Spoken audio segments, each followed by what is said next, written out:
Hare Krishna, Sanbonani, Dumelang, Molweni, and welcome to another wisdom reading with me, Nomusa. Thank you so much for joining us this evening. I know ESCOM has not been kind to any of us, and that's why I think monopolies are so bad. There should be only one monopoly, and that's God. The rest of them, but Dagwa power too much. Like Dagwa power is like the one thing at Dagwana more than any other thing. I know Jay-Z said it was fame that gets to your head really quickly and is just the most potent drug. But I think power is one of the highest of the potencies. And it creeps in so slowly. You can barely notice it. And once it's there, it's like, you forget yourself, you forget people, and then you behave like ESCOM. So what to do?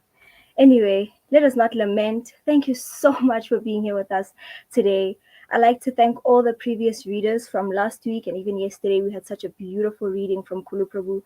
Kulu Prabhu has such a grounding voice and just mood when he reads. It's so beautiful. It just like sets the tone. Itu ended us off with the fifth canto of the Srimad Bhagavatam last week so beautifully. It was so lovely. And we had so many festivities last week. So if you were not there, I don't know where you were. You missed out. Uputselo for real. But today we carry on with the Sri Isopanisad and we're going to start in just a bit. So stay tuned. Before we start, we're going to start with our magical invocation. Om Namo Bhagavate Vasudevaya. Om Namo Bhagavate Vasudevaya. Om Namo Bhagavate Vasudevaya.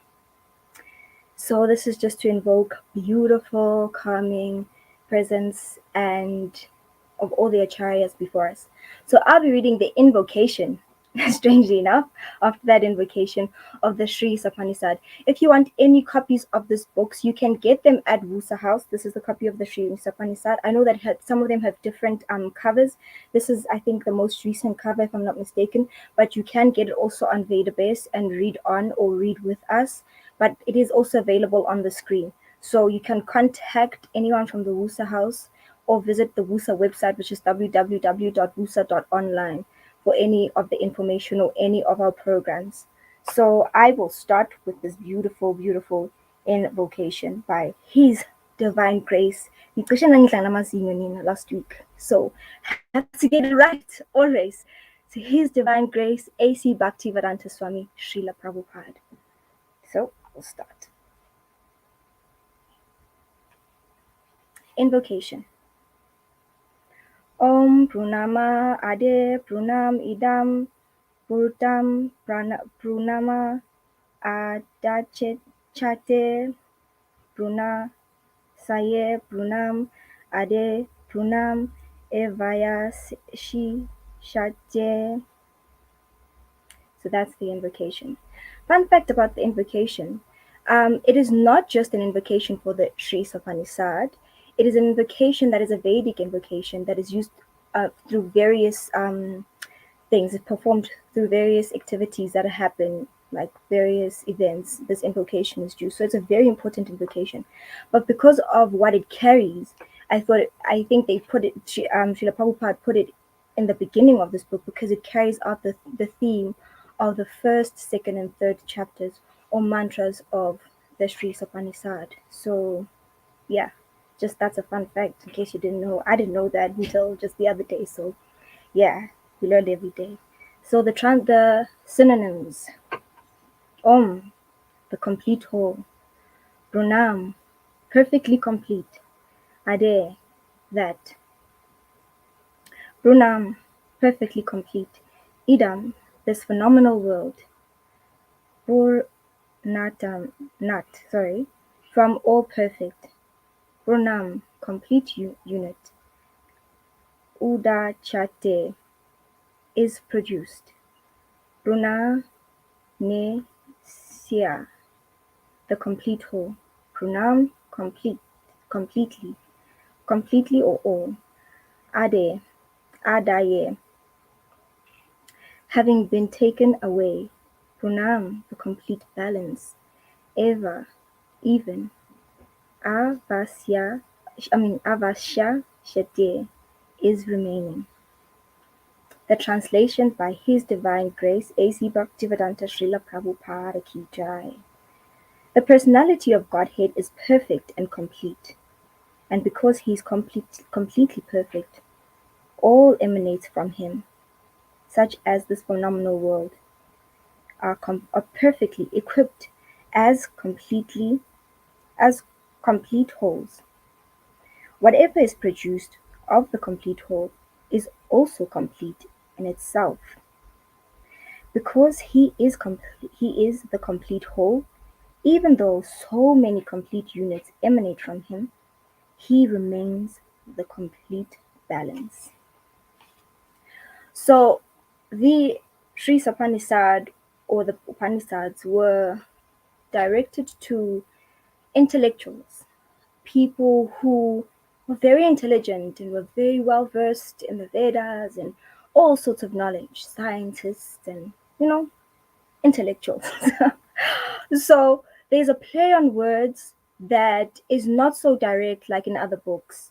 It forces one to stretch the mind, to go to different borders and hemispheres of the mind without just giving someone what it is.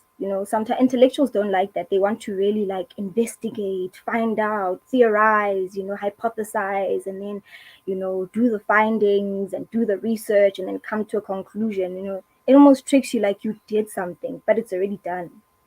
But we'll get there, and I think the book will explain that. But in case you find that, there were so many things that were like, this is too similar, or like, I can't get it. That's the mood of the books, or this particular book right now. So the purport: the complete whole, or the supreme absolute truth, is the complete personality of Godhead. Realization of impersonal Brahman, or the or of Param Atma, the super soul, is incomplete realization of the absolute complete. The supreme personality of Godhead is such it Ananda Vigraha. Realization of personal Brahman is realization of his Sat feature, or his aspect of eternality. The Param Atma realization is realization of his such an it feature. His aspect of eternality and knowledge, but realization of the personality of Godhead is the realization of all transcendental features, such it Ananda and Ananda, bliss.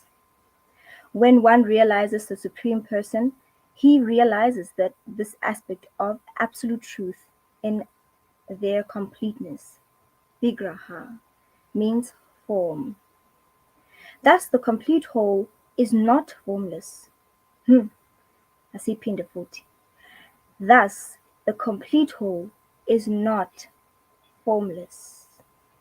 Bakhona bathi otherwise, but in black and white. Thus the complete whole is not formless. If he were formless, or if he were less than his creation in any other way, he could not be complete. The complete whole must contain everything, both within and beyond our experience. Otherwise, he cannot be considered to be complete. The complete whole, the personality of Godhead, has immense potencies, all of which are as complete as he is. Thus, this phenomenal world is also complete in itself. The 24 elements of which this material universe is a temporary manifestation are arranged to produce everything necessary for the maintenance and the substance of this universe. No other unit of this universe in the universe need make an astronomous effort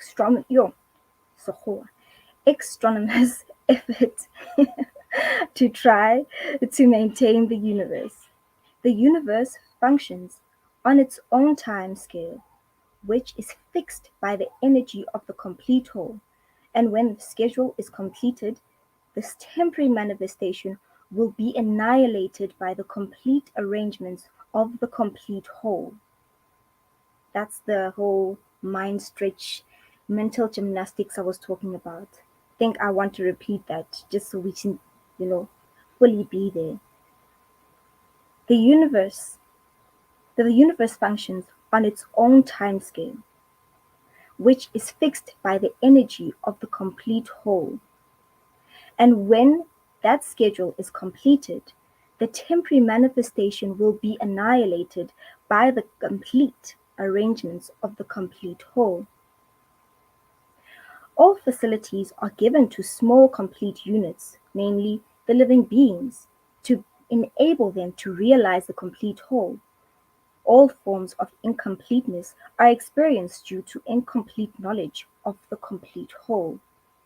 The human form of life is a complete manifestation of the consciousness of the living being, and it is obtained after evolution through 8,400,000 species of life in the cycle of birth and death. If in this human life of full consciousness and the living entity does not realize his completeness in realization in relation to the complete whole, he loses the chance to realize his completeness and is again put into the evolutionary cycle by the laws of material nature. Nobody wants that. Mm. Because we do not know that there is a complete arrangement in nature for our maintenance, we make efforts to utilize the resources of nature and to create so-called complete life of sense enjoyment. Because the living entity cannot enjoy the life of the senses without being without being dovetailed with the complete whole, the misleading life of sense enjoyment is illusion. The hand of a body is a complete unit only as long as it is attached to the complete body. When the hand is severed from the body, it may appear like a hand, but actually has none of the potencies of the hand. Similarly, living beings are parts and parcels of the complete whole, and if they are severed from the complete whole, their illusory representation of completeness cannot not fully satisfy them. The completeness of human life can be realized only when one engages in service to the complete whole. I'm going to repeat that one. The completeness of human life can be realized only when one engages in the service of the complete whole. All services in this world, whether social, political, communal, international, or even interplanetary, will remain incomplete until they are dovetailed with the complete whole. When everything is dovetailed with the complete whole, they, the attached parts and parcels, also become complete in themselves. Hmm, do you get it? I know it's a little like this, but it speaks to what is happening right now. Without realization of or knowledge of the complete whole, one is incomplete. And we can feel it in so many ways. We speak to so many people who are like, "What are you doing? Why do you do it?" And whatever. They are all hankering for this one thing, this like completeness. I think, like the example is used of the hand, if the hand is severed from the rest of the body, it's scary. Like if you just see a hand and you're lying down on the floor, you're like, yeah, it's not something that you want to see. And I imagine us being those little hands just like roaming around Earth, if indeed there are alien species that are just like peeping us and watching us all the time. They're probably like, ew, gross, look at those little hands roaming around without knowledge of the complete whole. It must be really like a sight to see.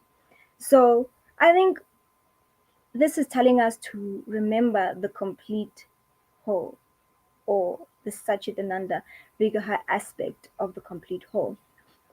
Another fun fact is that Srila Prabhupada never really uses the word Krishna in the Sri Isopanisad because, like I said, directed at intellectuals who are trying to find out what is this, what is happening. So the aspect of completeness and the aspect of it being of Krishna being the complete whole is then used because that's in fact what is happening, the complete whole, right? And that's what we find in this reading, what I just read right now.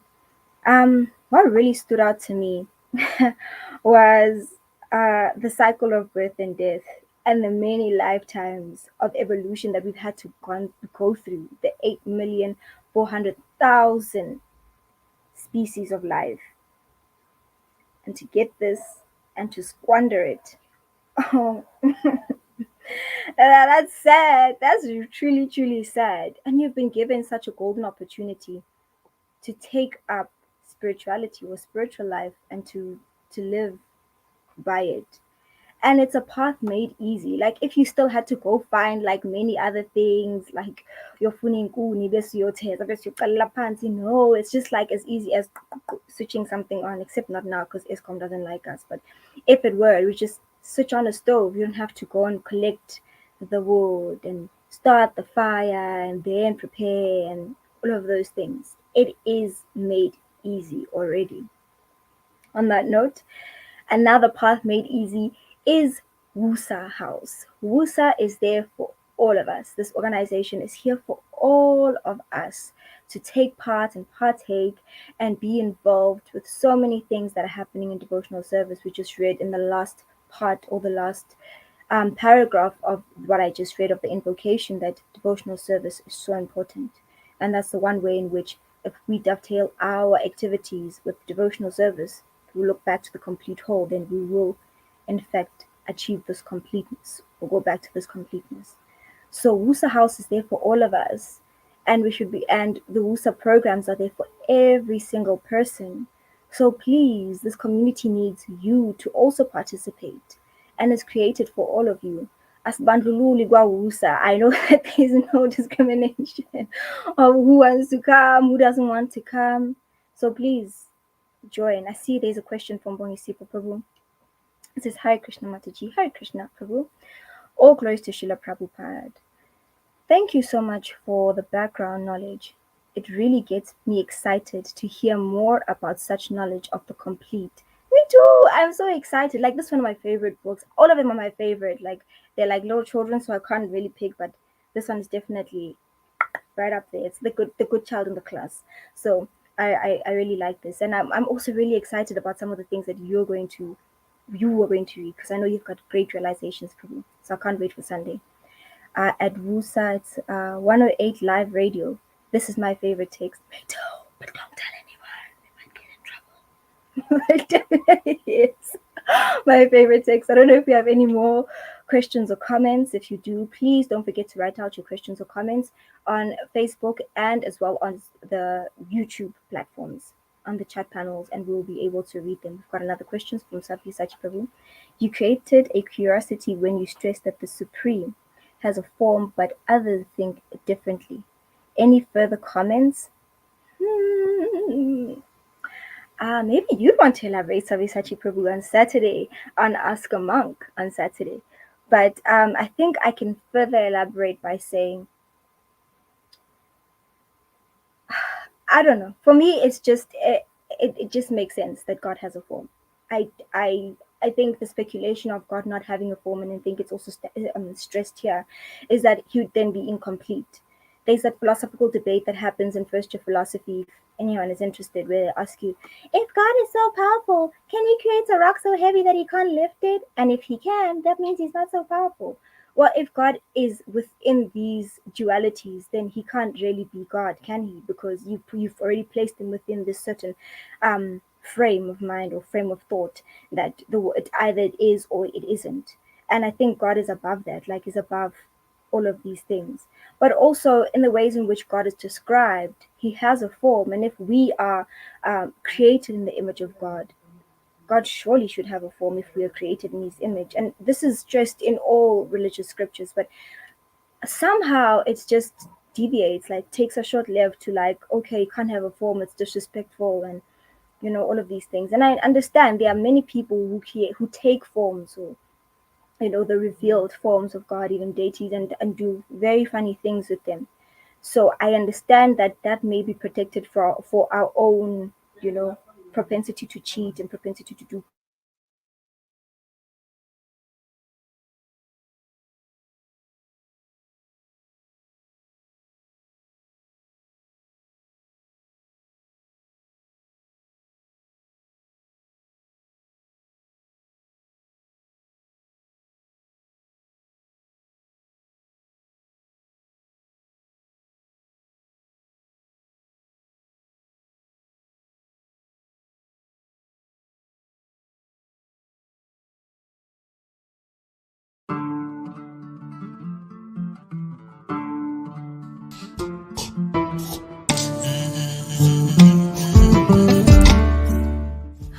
The Science of Self-Realization is a great book, and I know everybody suggests that, but my suggestion will come with the added caveat of reading Perfect Questions, Perfect Answers. I think the reason those two books matter for me is because they were always searching, right? One of the types of people that Krishna attracts are people who are searching. And for people who are searchers, who search for truth, who search for more, who search for service, who search for a life that's bigger than them, those are the two books that answer that. That's me.